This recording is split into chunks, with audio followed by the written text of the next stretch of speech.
ကဲ VTS Sport ပရိသတ်များအားလုံးပဲမင်္ဂလာပါခင်ဗျာကျွန်တော်တို့ဒီကမ္ဘာဖလားပြိုင်ပွဲကြီးကစတင်ခဲ့တာဆိုလို့ရှိရင်တော့အခုဆိုလို့ရှိရင်တော့ day 7 ထိဒါကျွန်တော်ပြီးဆုံးသွားခဲ့ပြီမနေ့ကလည်းကျွန်တော်ကဒါအရှိတနေ့မှာပေါ့နော်မက်ဆီကဒါ hat trick ကိုသွင်းတာတော့မနေ့ကဒါဒီခရစ္စတီယာနိုရိုနယ်ဒိုက hat trick သွင်းပြီးတော့ပေါ်တူဂီအသင်းကဒါနိုင်သွားမယ်ဆိုရင်ကျွန်တော်ချွတ်ပြမယ်ဆိုပြီးတော့ကျွန်တော်ပြောခဲ့တာဒါပေမဲ့တော်သေးတယ်နော်ပေါ်တူဂီလည်းမနိုင်ခရစ္စတီယာနိုရိုနယ်ဒိုလည်း hat trick မပြောနဲ့တကိုးတော့မသွင်းဘူးဆိုတော့ပရိသတ်တွေစိတ်ဝင်စားနေစောင့်ကြည့်ခဲ့ရတယ်ကျွန်တော်တို့ဒိုလေးနဲ့ပွဲရတော့ဒိုလေးနေနဲ့ဘာမှအလုံးမဖြစ်ခဲ့ပေမဲ့လည်းဒါဝေဖန်မှုတွေမြင့်တက်နေတဲ့အင်္ဂလန်အသင်းကတော့တကယ်ကိုချန်ပီယံခြေစွမ်းမျိုးကိုပြပြီးတော့ခရိုအေးရှားအသင်းကိုအနိုင်ယူခဲ့တာတော့ဒါကျွန်တော်တို့တွေ့ရရပေါ့နော်အခုဆိုလို့ရှိရင်တော့ကမ္ဘာဖလားဒီအဖွင့်ပွဲစဉ်ပေါ့နော်ပထမတစ်ရောင်းကတော့ဒါပြီးဆုံးသွားပြီဘသူတွေကဘာဖြစ်မလဲဆိုတာနည်းနည်းလေးတော့ရုပ်လုံးစပေါ်လာပြီဒီနေ့ညမှာဆိုရင်ပို့ပြီးတော့သဲကွဲမယ်ပေါ့နော်ဇလန်းတွေကဆိုတော့ပြီးခဲ့တဲ့ပွဲတွေထူးခြားချက်တွေရဲ့ဒီဝေါ်ကန်နဲ့ပတ်သက်ပြီးတော့လက်တလောထွက်နေတဲ့စိတ်ဝင်စားဖွယ်အကြောင်းအရာလေးတွေကိုဒါကျွန်တော်နည်းနည်းလေးပြောချင်တယ်ကဲဆိုတော့ကျွန်တော်ဒီပေါ်တူဂီကွန်ဂိုပွဲနဲ့စဆိုတော့ပရိသတ်တွေအများကြီးမျှော်လင့်ပြီးတော့အကုန်လုံးတစ်ကမ္ဘာလုံးစိတ်ဝင်စားနဲ့ဒါစောင့်ကြည့်ခဲ့ရတဲ့ဒါဒိုလေးရဲ့ပေါ်တူဂီကတော့အဖွင့်ပွဲမှာဒါသုံးမှတ်ကိုဒါမယူနိုင်ခဲ့ဘူးပေါ့နော်အာဖရိကတိုက်ရဲ့ဒါအသင်းငယ်လေးတသင်းဖြစ်တဲ့ကွန်ဂိုနဲ့တစ်ဖက်ကိုတကိုးစီတရေနဲ့ပဲဒါပွဲရပြီးဆုံးခဲ့တယ်ပေါ်တူဂီအသင်းတဲ့အဖွင့်ကိုတော့ပွဲအစ6မိနစ်မှာပဲသိရမလားနီးဗက်စ်ကခေါင်းတိုက်သွင်းလိုက်တော့ကျွန်တော်တို့ကထင်တာ6မိနစ်တော့မဟုတ်9မိနစ်ဝန်းကျင်မှာပဲခေါင်းတိုက်သွင်းလိုက်တော့ဟာပေါ်တူဂီတော့ဒီပွဲကတော့ AC ဖြစ်သွားပြီဂိုးပေါ်ပြီပဲကျွန်တော်တို့ကထင်တာသိရမလားဟာအဲ့တကူရဲနဲ့ပြီးသွားပေါ်တူဂီအသင်းကြီးရဒါပေမဲ့သိရမလားဆိုတော့ပထမပိုင်းထပ်ဆောင်အချိန်ကိုနောက်ဆုံးမိနစ်မှာဒီကွန်ဂါရဲ့ကွန်ဂိုလားကျွန်တော်လည်းနာမည်အခုဒီမမှန်သေးဘူးကွန်ဂိုရဲ့ဒီဝစ်စာကနေပြီးတော့ခေါင်းတိုက်ကိုသွင်းပြီးတော့ကွန်ဂိုအတွက်ဒါခြေပါကိုတကိုရယူခဲ့တယ်ပေါ်တူဂီအသင်းရဲ့ရလက်ကအတွက်ကတော့အခုချိန်မှာအကြီးအကျယ်ဝေဖန်ခံနေရတဲ့2ယောက်ရှိတယ်အဲ့ဒါကတော့ဘယ်သူလဲဆိုတော့ခရစ္စတီယာနိုရိုနယ်ဒိုနဲ့နီးပြမာတီနက်စ်တကယ်တော့ဗျရိုနယ်ဒိုကိုဝေဖန်တာတက်ဆိုင်ရိုနယ်ဒိုဝေဖန်တာကတော့ဒါကျွန်တော်အမြင် personally ပြောရရင်တော့မက်ဆီဖန်တွေပေါ့နော်ကျွန်တော်ကအခုချိန်မှာမက်ဆီဖန်နဲ့ရိုနယ်ဒိုဖန်ခွဲမနေနဲ့ကျွန်တော်ပြောတာဒီနေ့ပါအင်တဲတုံးနော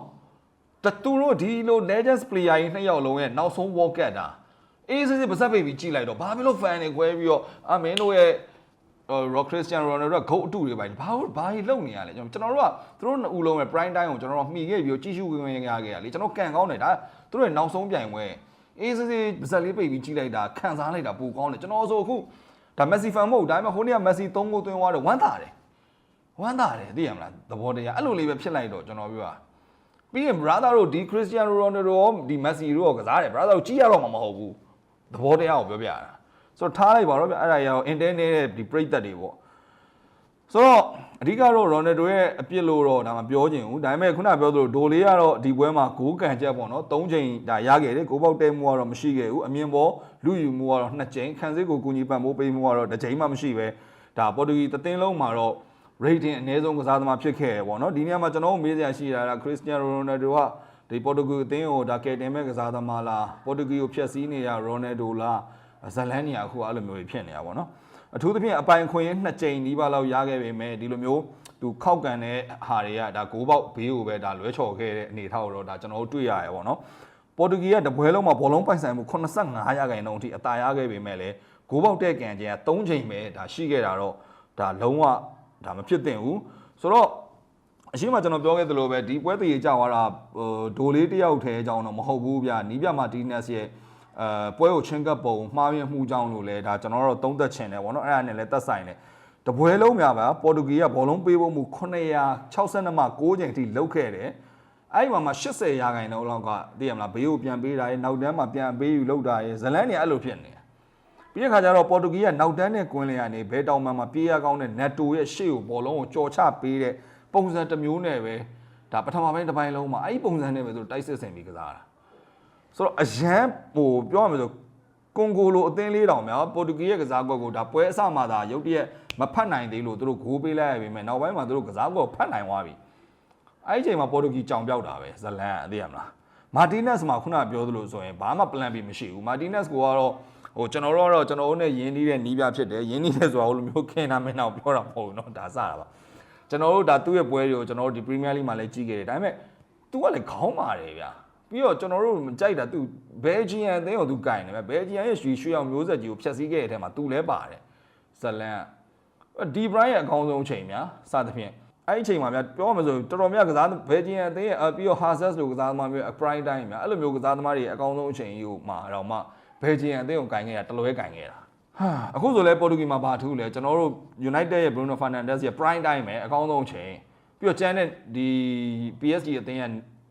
Nivas တို့ပါဆိုလဲသူတို့ရဲ့အကောင်းဆုံးအချိန်လေးတွေဒါဘလို့ထပ်ဖြစ်မယ်လဲတော့မသိဘူးဗျာသိရမလားဆိုတော့ Nivas နဲ့ Vitinha Bruno Fernandes စတဲ့ကမ္ဘာအကောင်းဆုံးကွင်းလယ်အတွဲရဲ့စွမ်းအားကိုလည်း तू ကဘယ်နေရာမှာဘလို့သုံးရမလဲဆိုတာလည်း तू မသိစိုးဆုံးကတော့အသက်အရွယ်ကြောင့်ကစားအကျလာတဲ့ဒါ Silva ကိုလူစားလဲခဲ့ပေမဲ့ဒီ Cristiano Ronaldo ကိုတော့တပွဲလုံးအသုံးပြုခဲ့တယ်ဒိုလေးကတော့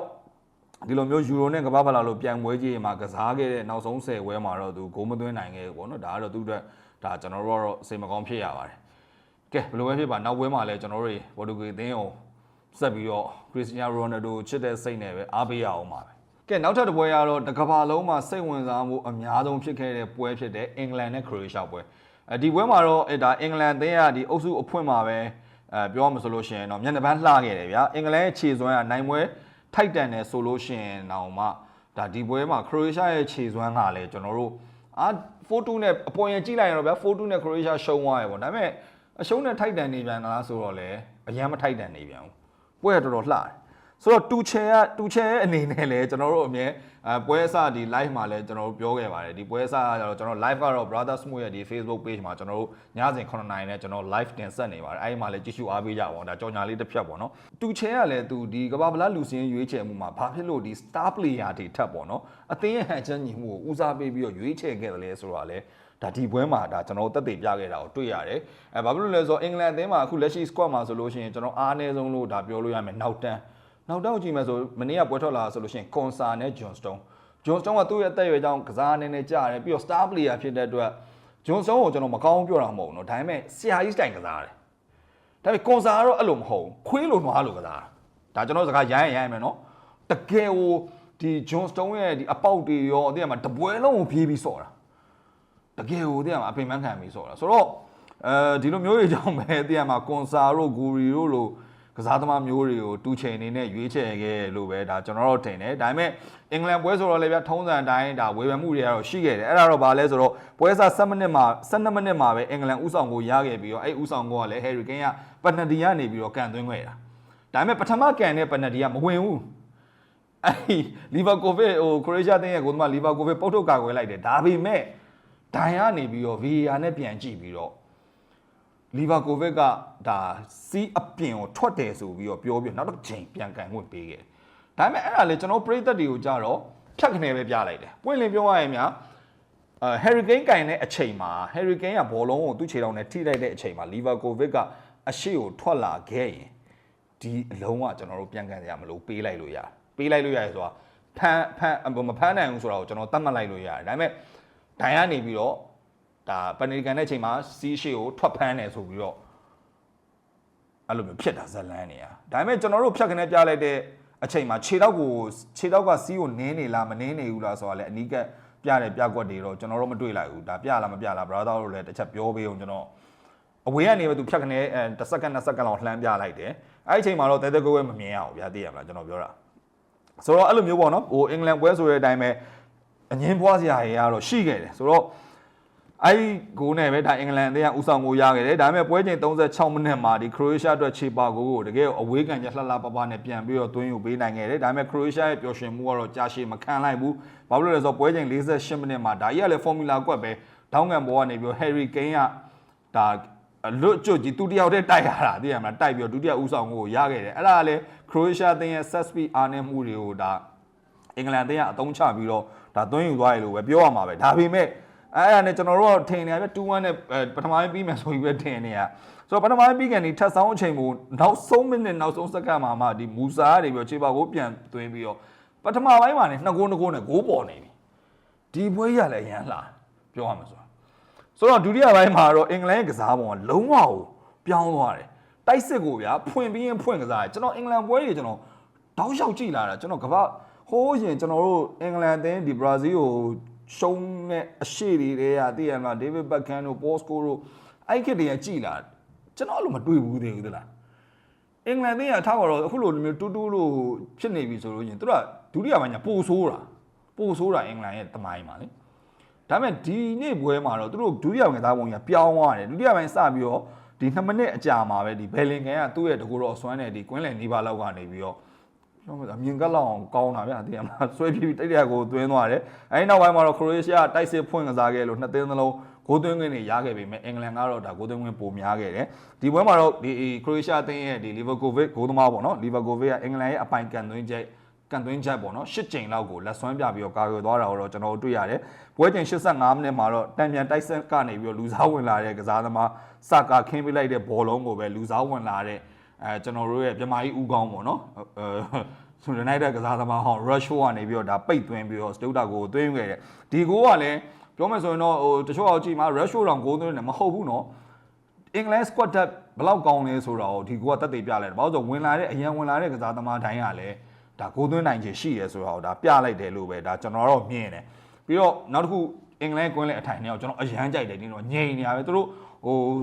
ပြောမှဆိုရင်နောက်တန်းနည်းနည်းလေးပေါ့လို့ဒါ2ဂိုးပြန်ပေးလိုက်ရတာပေါ့နော်ငြိမ်နေဗျဒီDeclan Rice နဲ့ Elliot Anderson ကစားတာ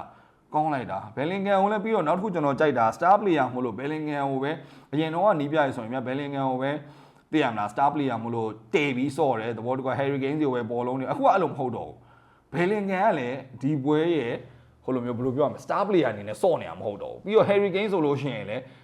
းနောက်တန်းခန်းစစ်စော့တဲ့အချိန်မှာဆိုလို့ရှိရင်နောက်ထီကိုဆင်းပိတ်တာ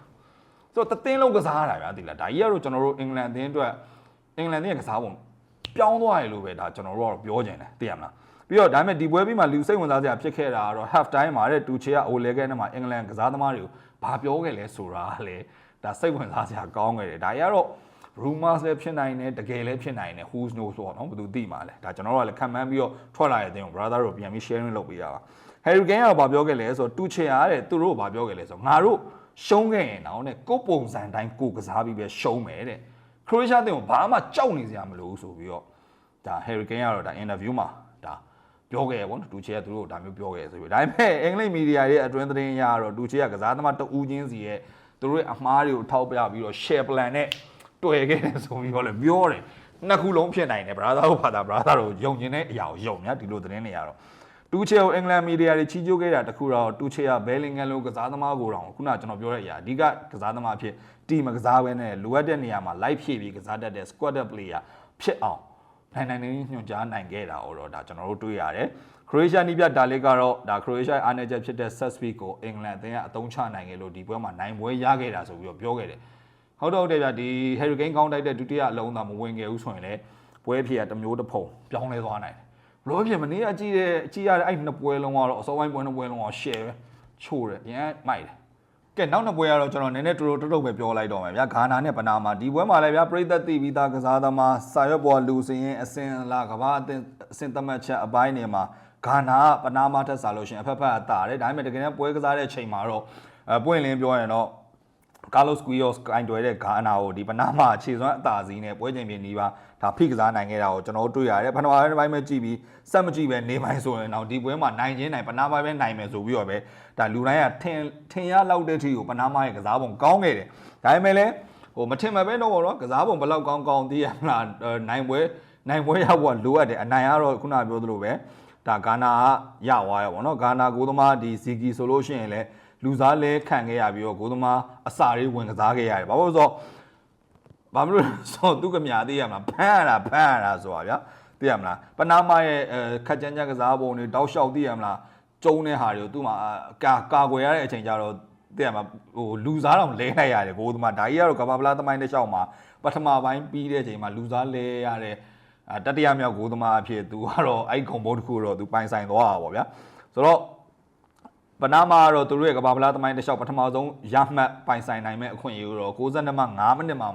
ှလက်လွတ်ခဲ့ရတယ်နာကျင်ချိန်မူကြီးကြမှာသိရမလားတံမြန်တိုက်စစ်ရနဲ့ overlap တက်လာတဲ့ကွင်းလယ်အဖြတ်ကစားသမား Ryan Key ကနေပြီးတော့ဒီပွဲရဲ့တလုံးထဲသောအနိုင်ကိုသွင်းပေးပြီးတော့ဂါနာအတွက်ဒါ3မှတ်အပြည့်ယူခဲ့တယ်ဂါနာကန်ကောင်းလို့နိုင်ခဲ့တယ်လို့ပဲဒါကျွန်တော်တို့ပြောရမှာပဲနောက်တစ်ပွဲကတော့ Uzbekistan နဲ့ Colombia ဒီပွဲမှာလည်း Colombia 3ဂိုး2ဂိုးဆိုတဲ့ရလဒ်နဲ့နိုင်သွားခဲ့တယ်ပေါ့နော်ဟိုအားလုံးထင်မှတ်ထားတဲ့ရလဒ်ပဲထွက်ပေါ်ခဲ့တယ်လို့ပဲပြောရမှာပါကျွန်တော်တို့ကတော့ Uzbekistan ကိုဒါသူတို့ရဲ့နီးပြပေါ့နော်ခန္ဓာဝါရိုးကြောင့်ကျွန်တော် live မှာတော့ကျွန်တော်တို့ Uzbekistan ဘက်ကနေမယ်ဆိုပြီးကျွန်တော်ပြောခဲ့ပေမဲ့လည်းဒါပေမဲ့ မလွယ်ပါဘူးအဖက်ဖက်ကနေပြီးတော့သိရမလားရှင်လို့မရတာကိုတော့ဒီပွဲမှာကျွန်တော်တွေ့ရရပါတော့ဘလို့မှရှင်မကစားနိုင်ခဲ့ဘူးဒုတိယပိုင်းမှာလည်းပိုဆိုးရတာဒုတိယပိုင်းမှာဥဇဘက်ကက်စတန်ကနေပြီးဖြစ်ချင်ရပြည့်ဆိုပြီးတိုက်စစ်ဖွင့်ကစားခဲ့ပြီးတော့60မိနစ်မှာတော့ဒါဖာယူဇလက်ကနေပြီးတော့ဒါခြေပေါက်ကိုတကူဒါပြန်သွင်းနိုင်ခဲ့တယ်ဒါပေမဲ့လည်းကစားပုံပြောင်းပြီးတိုင်မန်တိုက်စစ်ချောင်းကစားနေတဲ့ကိုလံဘီယာစားတယ်တော့မဟုတ်ဘူးเนาะသူရဲ့ဟိုလေးလည်းကောင်းဖော်ကိုနီးပြွာလေးလည်းကောင်းသွားပြီလို့ပြောရမှာပေါ့เนาะသူကဂိုးသွင်းပြီးတဲ့နောက်ပိုင်းမှာသူကထပ်ပြီးတော့တိုက်စစ်မလုပ်ဘဲနဲ့သူက low block ပြန်ကစားပြီးတော့မှကောင်တာပြန်ချောင်းကစားတာပေါ့နော်ဒါပေမဲ့အဲ့ဒါကိုဟိုဘက်ဥဇဘက်ကစ်တန်ဘက်ကမိသွားတယ်လို့ပဲဒါကျွန်တော်ပြောရမှာ65မိနစ်မှာ DS 69မိနစ်မှာ Campus တို့ကနေပြီးတော့ဂိုးတွေထပ်သွင်းခဲ့တာကြောင့်ပွဲပြီးမှာတော့3ဂိုး2ဂိုးဆိုတဲ့ရလန်နဲ့အနိုင်ရခဲ့တယ်ပြီးတော့ဒီနှစ်ကမ္ဘာဖလားပြိုင်ပွဲရဗျာအီတလီနီးပြတွေအတွက်ကတော့ဒါနည်းနည်းလေးမျက်နှာပြတ်စရာတော့ဖြစ်ခဲ့တယ်ဘာဖြစ်လို့လဲဆိုတော့ဒီ Ancelotti ရဲ့ Brazil ကလည်းသိရေး Montella ရဲ့ Torreira ကလည်းရှုံးတယ် Cannavaro ရဲ့ဒါမနေ့ခုနကန်ခဲ့တဲ့ Uzbekistan ကလည်းရှုံးပွဲတွေးခဲ့တယ်ဆိုတော့ဒါအီတလီကတော့ဒါသူ့ရဲ့ကျင်းစာစိုးတွေရနေပြီးတော့ရုံးမထွက်နိုင်သေးဘူးပေါ့နော်ဆိုတော့နောက်တဲ့သတင်းတစ်ပုဒ်လေးနဲ့ကျွန်တော်ဒီဗီဒီယိုလေးကိုကျွန်တော်သိညင်ပါတယ်ဆိုတော့အဲ့ဒါတော့ဗာလဲဆိုတော့ Vosinha ပေါ့ဒါတော့အကုန်လုံးလည်းသိမှာပါ Vosinha အတွက်ဝမ်းသာ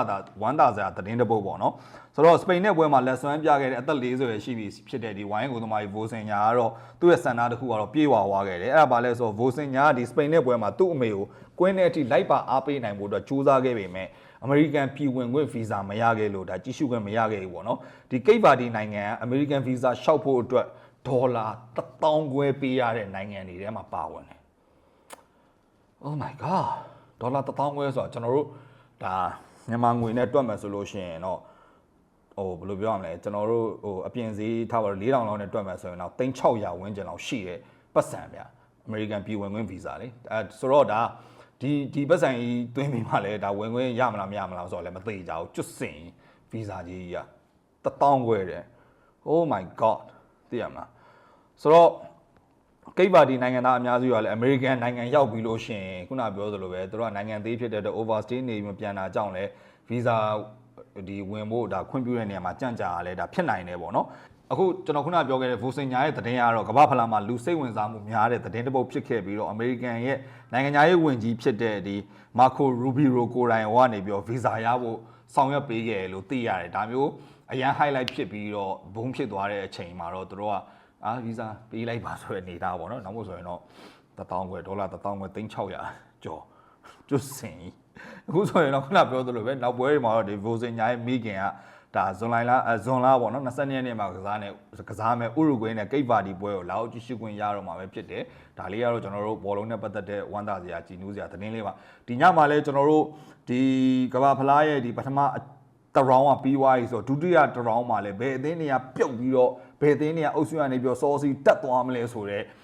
အဖြေတွေကဒီညမှာစထွက်ပြီဆိုတော့စိတ်ဝင်စားမှုပွဲရဲ့ကမ္ဘာဖလားကြီးရဲ့တန်ဖိုးကြီးကပို့ပြီးတက်လာရင်ညလို့ပဲကျွန်တော်တို့ပြောရမယ်နောက်တစ်ခုကပါလဲဆိုတော့ကမ္ဘာဖလားကအခု brother တို့နော်ကျွန်တော်ဆိုလို့အခုဒီမှာပြောတာတော့မှမနေပြောနေရနေနေညရင်မှားပြီးတော့ဂလဲဦးကြောင်တွေဖြစ်နေဒါသူတို့ကဒီကမ္ဘာဖလားဒီနှစ်မှာဆိုရင်နိုင်ငံ3နိုင်ငံခွဲပြီးကျင်းပါအဲ့ပြီးသွားမယ် brother တို့ထင်လားမပြီးဘူးနော်နောက်ထပ်4နှစ်ကြာတဲ့အချိန်မှာဒါ2026ဆိုတော့2030အချိန်မှာကျင်းပမယ်ကမ္ဘာဖလားဘယ်နိုင်ငံခွဲပြီးကျင်းပမယ်လို့ထင်လဲ brother တို့6နိုင်ငံခွဲပြီးကျင်းပမှာယူပြီးအဲ့မှာဘလို့အချိန်နေနဲ့ဘလို့ကပောက်ကမကြီးကြည့်ရအောင်မလဲမသိအခုတော့လူဝသမားအေးတွေမဝသေးရမလားနေနေညတွေမှားပြီးတော့ညဘက်ဆိုဈေးကွက်ကြီးလိုပဲအိတ်မပြောတော့ဘူးကျွန်တော်တို့ဖြစ်ရမနှက်ကြလို့ရှိရင်ကြိုမနှက်ခင်းအိတ်တော့လဲဒါအေးရမွာတော်ပါပြရထားလိုက်ပါโอเคဆိုတော့ brother တို့လည်းဒီကမ္ဘာဖလားပြန်ဝင်မှာဘောလုံးမွေးကြီးတယ်ဆိုလို့ရှိရင်လည်းဒါကျမရေးလေး view site ကြပါအောင်ဒါကျွန်တော်တို့ Vidya team ကတော့ brother smooth နဲ့အတူတူဒါ collaborate လုပ်ပြီးတော့ brother smooth ရဲ့ဒီ Facebook page မှာပေါ့နော်ညစဉ်9နာရီတိုင်းကိုကျွန်တော်တို့ဒီကမ္ဘာဖလားနဲ့ပတ်သက်တဲ့ဒီပွဲကြို30ချက်အစီအစဉ်တွေကိုကျွန်တော်တို့ direct live ထုတ်လွှင့်တင်ဆက်နေရဖြစ်လို့ဒါခွန်နိုင်ကြလို့ရှိရင်လည်းကျွန်တော်တို့ live လေးမှာအားပေးကြပါအောင်ဗျာကျွန်တော်ကတော့ Vidya Sport က United fan တက်စင်ပါနောက်ပိုင်းမှာပြန်ဆောင်တွေ့ကြပါ